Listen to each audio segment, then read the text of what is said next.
గత 2 రోజులుగా చాలామంది పద్మశాలి మిత్రులు ఫోన్ చేస్తున్నారు. అన్న మరి ముఖ్యమంత్రి గారి విషయం ఏం చేద్దాం? ముఖ్యమంత్రి గారు చెప్పి విడిచిపెడదామా? భయపడి ఆగిపోదామా? అనే విధంగా చాలామంది ఫోన్ చేస్తున్నారు. ఖచ్చితంగా పద్మశాలి దమ్ము చూపించుడే, దాంట్లో ఎలాంటి ఆప్షన్ లేదు. విషయం ఏంటంటే, మన 9 తారీఖు నాడు పద్మశాలి ఆత్మగౌరవ సభకు వచ్చిన ముఖ్యమంత్రి రేవంత్ రెడ్డి గారు పద్మశాలీలు దైవంగా భావించే మొగ్గం పైన బూట్లు వేసుకొని కూర్చున్నాడు. దాని తర్వాత యావత్ పద్మశాలి సమాజం ఆగ్రహం వ్యక్తం చేసింది. పద్మశాలి జిఎస్టీ ద్వారా మనవి కావచ్చు, కరీంనగర్లో, హైదరాబాద్లో చాలా ప్రాంతాల్లో కూడా నిరసన తెలియజేసిండ్రు. ముఖ్యమంత్రి గారు బేషరతుగా పద్మశాలి సమాజానికి క్షమాపణ చెప్పాలని చెప్పి డిమాండ్ కూడా చేసిండ్రు. మరి ముఖ్యమంత్రి గారు ఆలోచించేది ఉండే. ఇక్కడ ఏమంటున్నానంటే, కొన్ని వాట్సాప్లో మెసేజ్ చూస్తున్నాం, అన్న ముఖ్యమంత్రి గారు విడిచిపెడదాం, మన సభకు వచ్చింది కదా అంటే ఓకే. ఇప్పుడు మన ఆత్మగౌరవ సభకు వచ్చింది కాబట్టి ఈ మాత్రం నిశ్శబ్దంగా ఉన్నాం, లేకుంటే ఇప్పటికే కంప చేస్తుంటుంది.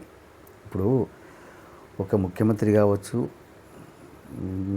రాష్ట్ర స్థాయి నాయకులు కావచ్చు, దేశ నాయకులు కావచ్చు, ఒక కులానికి సంబంధించిన సభకు వచ్చేటప్పుడు వాళ్ళ సంస్కృతి ఏంటిది, వాళ్ళ ఆచారం ఏంటిది, వాళ్ళ వ్యవహారం ఏంటిది, వాళ్ళ కులవృత్తి ఏంటిది, వాళ్ళ కులవృత్తి పట్ల వాళ్ళు ఎట్లుంటారు, మేము పోయి ఎట్లా ఉండాలని తెలుసుకోవాలన్న సంస్కారం ముఖ్యమంత్రికి ఉండాలా వద్దా? కొన్ని వాట్సాప్ గ్రూపులలో అన్న ముఖ్యమంత్రి కదా అన్న అంటే, ముఖ్యమంత్రి అయితేనే తెలంగాణ రాష్ట్రాన్ని ముఖ్యమంత్రి అయితే గౌరవించుకుందామండి.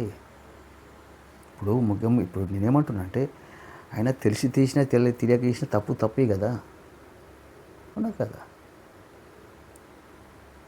ఇంకొద్ది మంది అన్న మన పద్మశాలి ఆత్మగౌరవ సభకు మనకు మద్దతు ఇచ్చేందుకు వచ్చిండు ముఖ్యమంత్రి. పిచ్చోళ్ళ మంచోళ్ళ మీరేమన్నా? ముఖ్యమంత్రి గారికి పద్మశాలి సమాజానికి మద్దతు ఇచ్చే అవసరం ఏముంటుందండి? అన్ని వేల జనము ఎక్కడ దొరుకుతారు ముఖ్యమంత్రికి? అన్ని వేల జనం ముందు కాంగ్రెస్ పార్టీ ప్రచారం చేసుకునేందుకు ముఖ్యమంత్రి ఇచ్చిండు. ఆ మాత్రం తెలివి లేవు మనకు? ఎందుకే రాజకీయాలు మనని వాడుకుంటున్నాయి? ఏ పార్టీలో ఉన్నా సరే పద్మశాలి బిడ్డగా ఆలోచించే ప్రయత్నం చేయండి, అవును కదా?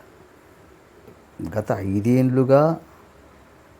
5 సంవత్సరాలుగా ఎప్పుడు కూడా పద్మశాలి సమాజాన్ని తలదించుకునే విధంగా మేము ఎప్పుడు చేయలేదు.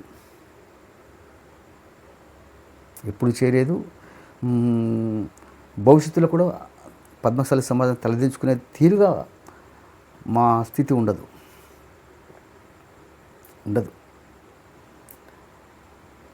కాబట్టి ఏమంటున్నా అంటే, ముఖ్యమంత్రి గారు వచ్చేండ్లు, నేనేం మళ్ళీ చెప్తున్నాను అండి,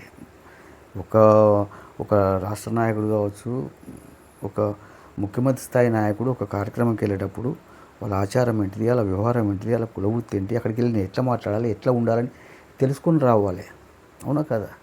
తెలుసుకోకుండా వచ్చి అడ్డదిడ్డం వచ్చి నేను కూర్చుంటా లేస్తా అంటే పరిష్కార పోరాటాలు ఏమన్నా? ఖచ్చితంగా దీని విషయంలో ముఖ్యమంత్రి గారు ఇప్పటికే పద్మశాలి సమాజానికి క్షమాపణ చెప్పేది ఉండే. అట్లా అని చెప్పి పద్మశాలి సమాజం పక్షాన ఒక పద్మశాలి బిడ్డగా చెప్తున్నా, మేము మాత్రం విడిచిపెట్టే ప్రసక్తి లేదు. నిశ్శబ్దంగా అసమ్మతి మొదలవుతుంది. పద్మశాలిలో పూట ముఖ్యమంత్రి గారిపై వ్యతిరేకత చాప కింద నిరుతుగా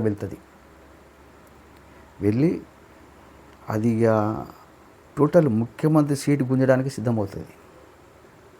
ఇది మాత్రం పక్క చెప్తున్నా, no more question, no option. ఖచ్చితంగా ముఖ్యమంత్రి గారు తెలిసి చేసినా తెలియజేసినా తప్పే. బేషరతుగా ఇప్పటికైనా పద్మశాలికి క్షమాపణ చెప్పాలి. చెప్పకపోతే ఇప్పుడు చెప్తున్నాండి, ఒక గొంతు గట్టిగా జై పద్మశాలి అంటే రాష్ట్రం మొత్తం కంప అవుతుంది. మాకు తెలియదా పద్మశాలి సమాజాన్ని ఏ విధంగా చైతన్యం చేయాలో? మా ఇన్ని సంవత్సరాల జీవితం చెప్పలేదా మాకు? కానీ వద్దు, మనము శాంతి భద్రతలకు విఘాతం కలిగించేదని నిశ్శబ్దంగా ఉంటున్నాం. బరాబరి చెప్పుతున్నా, ముఖ్యమంత్రి గారికి క్షమాపణ చెప్పితే స్వాగతిస్తాం, సమాపణ చెప్పకుంటే అసమ్మతి చాపక నీరులా వెళ్ళి ముఖ్యమంత్రి సీటు గుంజేస్తుంది. ఇది మాత్రం ఒక పద్మశాలి బిడ్డగా చెప్తున్నా.